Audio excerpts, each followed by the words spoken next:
Bible Answers with Dr. Al Garza.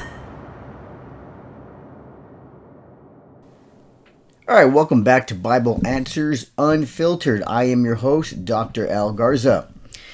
So today I'm going to be discussing some updates about the Hebrew New Testament project. Talk about some emails I have regarding, some of the non-Christian YouTube channels that deal with Jesus being a pagan god and the origin, and also some of the emails about Unitarianism and versus Trinitarianism and all that. I'll try to get through some of that today. So first, let me say that I want to say thank you to all our subscribers. Thank you to all of our partners who donate monthly. Even though they're small donations, they do help. I want to make one thing clear. Again, I do not take any of those donations for myself personally. They all go right back into the ministry to help with the projects that we do, to the books to get out, the materials that we have. So all that goes right back in. So all the books that do sell, they go right back into the ministry. I do not take money from that for my personal usage or bills. I have companies that do that for me outside of the ministry. So that goes right back. So if you do donate, which we appreciate all donations, no matter how small, then that goes. You can rest assured it goes right back into the ministry to help with these projects. Even some of my own money personally goes into some of these projects because donations aren't that much. So I want to say thank you to everybody, including our subscribers. We're at over 40,000 subscribers now. So that's wonderful from where we started out with. So thank you and God bless to all those. Now, our project is moving. Yes, it's moving a little slower. From James to Revelation, which is our next edition coming out. Revelation is a challenge. I am currently working through that. I'm doing the final editing. I'm looking through how the translation from our team came about as far as certain nuances and things that I want to kind of point out. We do have James done and Peter and 1st, 2nd, 3rd John, 1st, 2nd Peter and Jude, and now I'm in Revelation. So I'm doing the final editing there. I hopefully should be done this month, Lord willing. So keep that in prayer. I will definitely be noticing on my Facebook channel, probably here on YouTube once we're finished. My Twitter handle, you can, or what's now X handle, you can check there. So listen, I want to thank everybody for that, and please keep us in prayer with that project. But we are moving forward with it. So with that, let me also say that I'm getting a number of emails regarding, there's a lot of channels out there from so-called former Christians who have now dedicated their whole business, I would say, in creating channels trying to refute or debunk Christianity or the Judeo-Christian faith. And so what they do is they create mythicist channels saying that Jesus, and they bring on so-called experts, and some of them are experts in certain areas. Some of them are just a minority of people, certain scholars that want to believe that everything that comes out of the New Testament and even the Old Testament are all from pagan origin or influenced by pagan origin, and they have no validity, no anything. So, I've come to a point in my life, over 30 years of study and ministry and study, and I'm currently, just so you know, I'm currently working on a second master's in biblical studies. My first master's is in theology at THM. I'm working on a second master's in biblical studies, which deals strictly with exegesis, biblical interpretation, hermeneutics, textual criticism, and at the end I'll be writing my master's thesis in those areas. And then I'm working on another PhD. Another PhD will be my last one.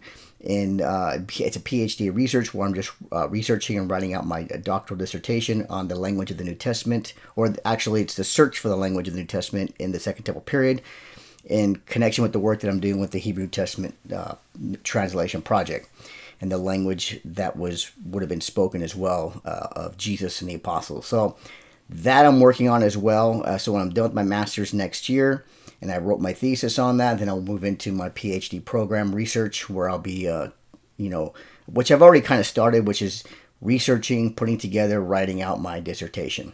So I'm getting it ready for publish. So that's what I'm doing now. So when these people come out from these mythicist channels, these former Christians, And they can call themselves a Christian before saying, I was a Christian. It doesn't mean you actually were. Just because you give lip service doesn't mean that in your heart you are actually a true believer. So I have questions about that. Now, I don't put much time in this because these people will have their place in the end when they have to face the Creator, when they have to face God, and they have to face Yeshua Jesus himself in the end and have to give answers for what they say and do. That's not my place.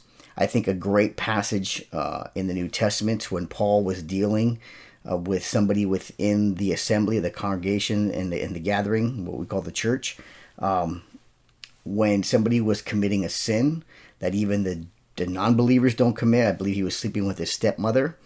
Paul made it very clear to get this person, remove him from among yourselves, get him out, so that if he is a believer and he's committing this sin, doesn't want to stop, that his body would be killed physically, but that which is under the Torah law, but by God, and that his spirit would be saved. So he'd be handed over to the adversary, be judged, and then of course his spirit would be saved if he didn't want to repent. Now that's a little different. People who renounce God, but the condition that Paul says in this, which I think is very fascinating, which I will kind of touch on, because I think it sets the tone that Paul was dealing with between believers and unbelievers. So when Paul says this, he says very clearly here, he says, he goes, I wrote to you in my letter not to associate with immoral people. This is after he puts judgment to get this person out.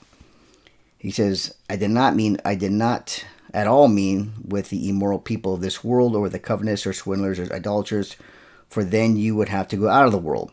But actually I wrote to you not to associate with any so-called brother if he is an immoral person, or covetous, or idolater, reviler, or drunkard, or a swindler, not even to eat with such one.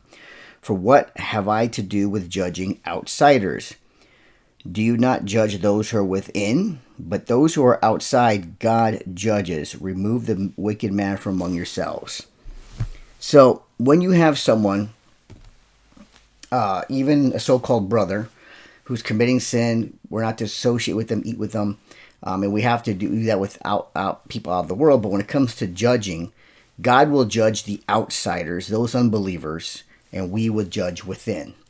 So I think that was an important distinction there, dealing with outsiders, those who are living in the world, part of the world, they're not part of the body of the Messiah, that God will judge them.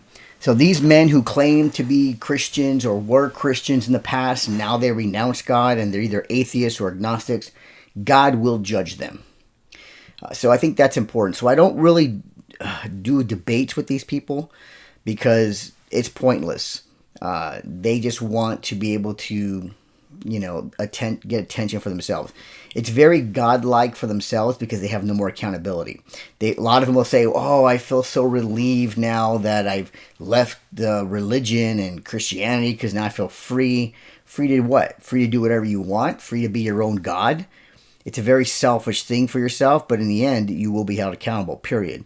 You can think you won't, but we as believers understand that the true life within scriptures that will judge you one day, and you will stand before the Creator. There's no such thing as atheism. There's no such thing as agnosticism.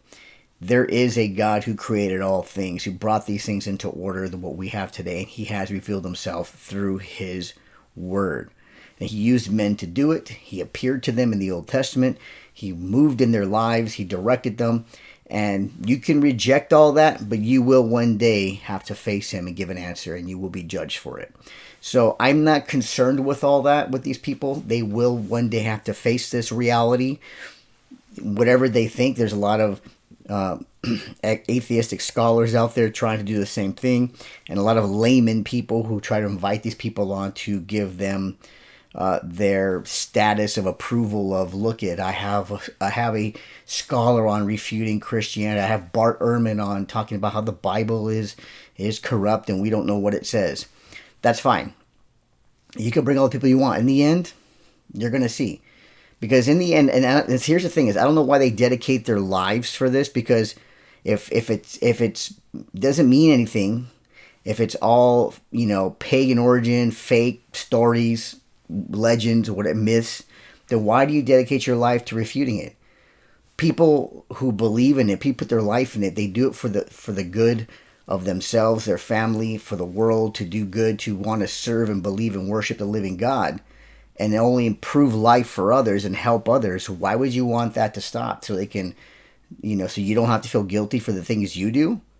I mean, it's ridiculous, because the faith, which is the true faith of God in Christianity, the Judeo-Christian faith in believing in Yeshua the Messiah, it only brings about, for the most part, good for those who truly believe.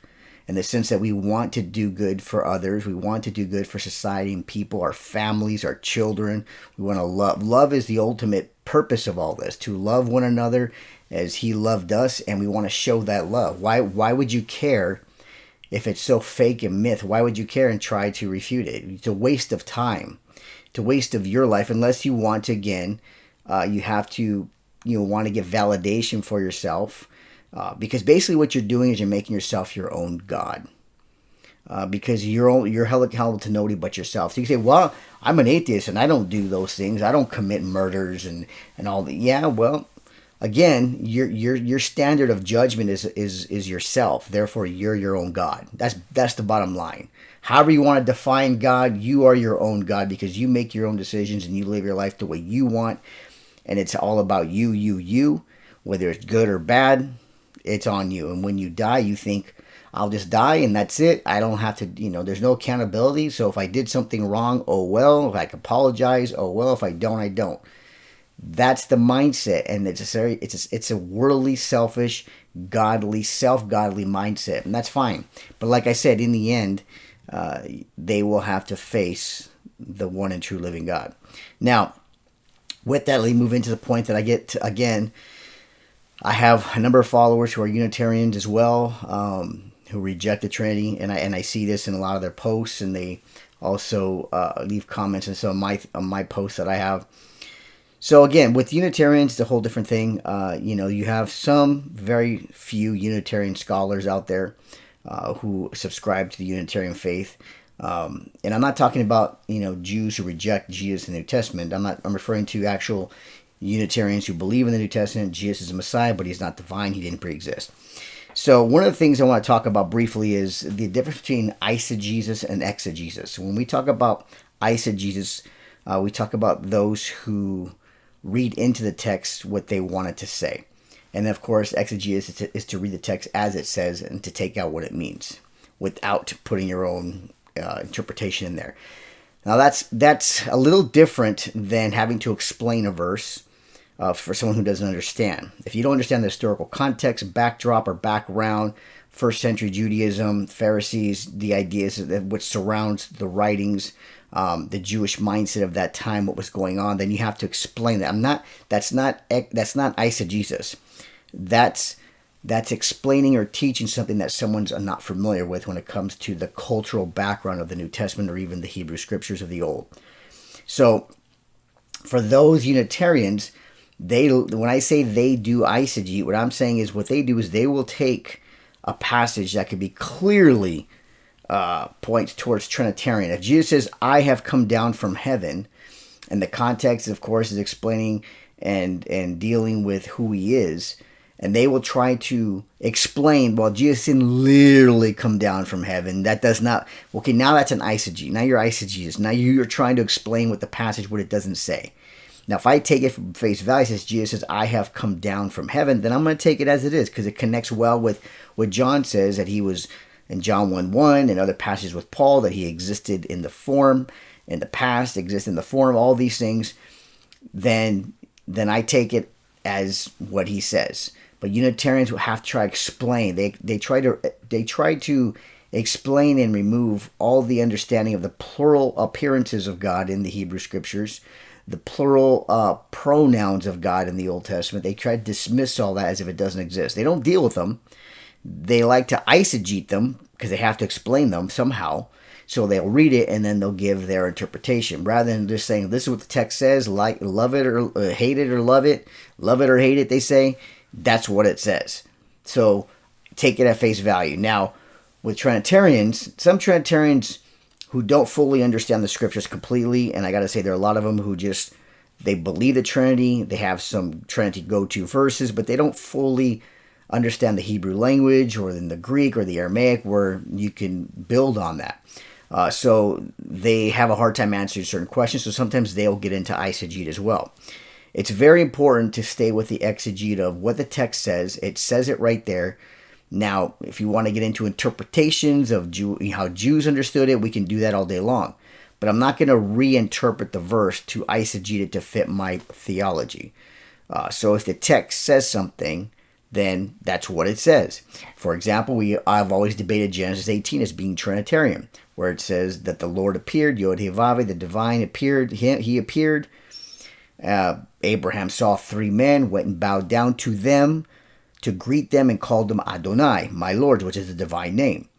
And then he says, and then the verse 5:9 says, they said, all three spoke as one before it goes into the Lord speaking as one. So I don't have to reinterpret that and say, well, these were two angels and a man, or three angels as the Jews do. That's interpretation and an eisegete, because it doesn't say that. If I have to try to explain something that's clear in Scripture, that the Lord appeared, he saw three men, he called them Adonai, and they spoke as one, and we can continue on, and we can interpret the rest of it in connection with what that says, and it fits in Exodus 19:2, where Lot calls him Adonai. He calls him Adonai twice in 19:18, and then Moses says it was Yahweh from heaven who rained down fire from Yahweh from heaven. He rained. There was three of them there, so we can. That's exegete. I'm just reading what it says. We can talk about what a messenger is and all that, but the text is clear. Now, if you want to eisegete it and talk about Jewish tradition and all, that's fine. Go right ahead.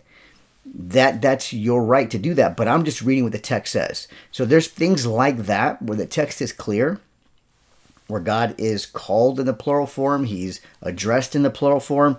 He refers to himself in the plural. His very face, his presence is plural, he says. In Exodus as well, in 33. So these are things that the Unitarians and non-Trinitarians want to try and dismiss and ignore and try to explain away with some complete and utter nonsense in their interpretation. But we stay with it, with what it says. Right now, again, like I said, even all the Hebrew New Testament manuscripts I have in my possession, there is at least about 4,000, maybe more, roughly. They all affirm from the Hebrew writings of these manuscripts, whether it's a translation or not, that Jesus is Adonai, he is Yod-Heh-Vav-Heh, he is the Lord Ha-Adon, which is only God in the Old Testament, the God. They all address him in all of it, that he did pre-exist, that he existed in the very image and form, shape of God, that he, all throughout these passages, he is referred to and addressed in these divine titles and names and as existing. These were Jewish scribes who they were copying and translating into Hebrew, if some of these are, but they affirm these things with a divine name. Now, we talked about the sacred name in the Greek, which is very clear that Jesus is referred to as these names from the Greek, using the sacred name, writing of the two letters in Greek to affirm it with kurios and theos. So, and you have places where that abbreviation of the sacred of the abbreviation of these titles are not used for other places where you find it in Paul's writings where it's not used for these things. So that they knew what they were talking about when they were translating the Greek. So again, these things need to be understood. They need to be studied out. A lot of people don't do their own personal study into academic writings and the language and the Hebrew, and they don't really look to see, okay, look, maybe I'm wrong. Maybe what I've been believing is wrong when it comes to, rejecting the Trinity or the deity, the Messiah as pre-existing.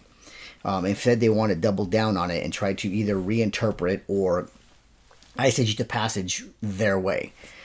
So again, these things need to be dealt with in time. Once I'm done with this Hebrew New Testament translation project and I'm done editing, then we'll move forward to getting into these unfiltered areas. These people do not know what they're talking about when it comes to these non-Trinitarians and these mythicists. They don't know what they're talking about. Even the scholars they bring on they manipulate and twist the scriptures, the New Testament and the Hebrew Bible, in a way that's unbelievable. That even a lot of non-Christian scholars who are historians in these areas of pagan and Greek literature and Roman literature, they don't even agree with them a lot of times. Say, look, this is going too far. Okay, the New Testament stands on its own. It shouldn't be compared. But we'll get into that later. Again, I want to cut it short here. I want to thank everybody for subscribing, liking, and sharing. Please leave a comment if you have one. You can email me, leave them here. I try to answer all of them. But I want to thank you guys for subscribing, for donating, for helping with our project. Please keep it up. We really need your support and help, and keep us in prayer. But we'll deal with some of these other things we're talking about in time once we're done with this project. So again, I want to thank everybody here. We'll talk to you soon. We'll try to keep you updated and posted as much as we can. But again, thank you and God bless. Bible Answers with Dr. Al Garza.